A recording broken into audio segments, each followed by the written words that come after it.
राजवीर एकदा बोल रामकृष्ण हरी. रामकृष्ण हरी. हा, आज मला राजवीर अमित शिवदास हा इतका गोड मुलगा मला मनपसंत झाला. कारण त्यांनी आल्यापासून मी साधारण 5:45 का 6च्या दरम्यान मी घरी आलो.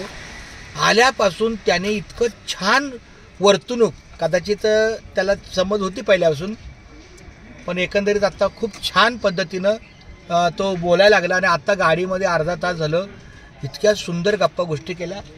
राजवीर इकडे ना बाळा, माझे बाळा इकडे ना, किती चांगलं आहे असं, खूप छान.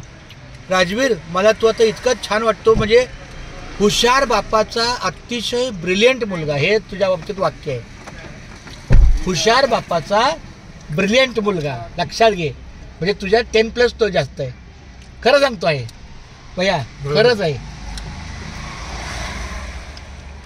फार सुंदर.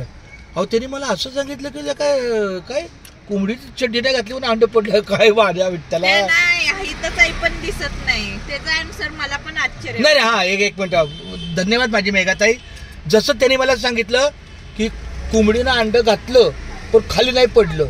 आईला बोला अंड घातलं नाही खाली नाही पडलं, कारण बोलतो कोंबडीनं चड्डी घातली होती. आईला म्हणलं या मुलाची बुद्धिमत्ता. आणि इकडे बाळा राजू इकडे ना. नंतर ह्याने मला असं कोडं टाकलं, मी याला बोललो की हिथंच आहे पण दिसत नाही. आता ह्याचं खरं उत्तर वारा आहे.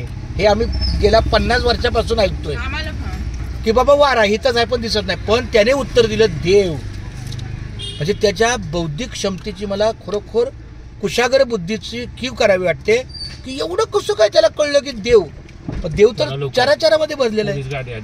देव चराचरामध्ये बसलेला आहे, पण हिथंच आहे पण दिसत नाही. बरोबर आहे.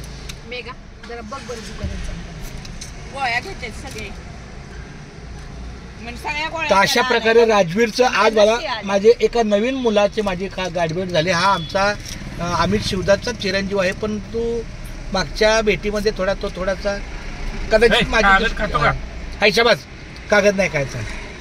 आणि त्याने अजून तिने ती उत्तर काय दिलं, 3 एक उदाहरण झाली. एक उंदराचं, हा, नंतर कोंबडा. आयला बोलायचं कोंबडा अंडी घालतो, पण काय बोला खरं यार. मला फर्स्ट टाइम तुमचा मोबाईल आवडला. मोबाईल चांगला आहे. मोबाईल घेतला तुम्ही ह्यावेळेस.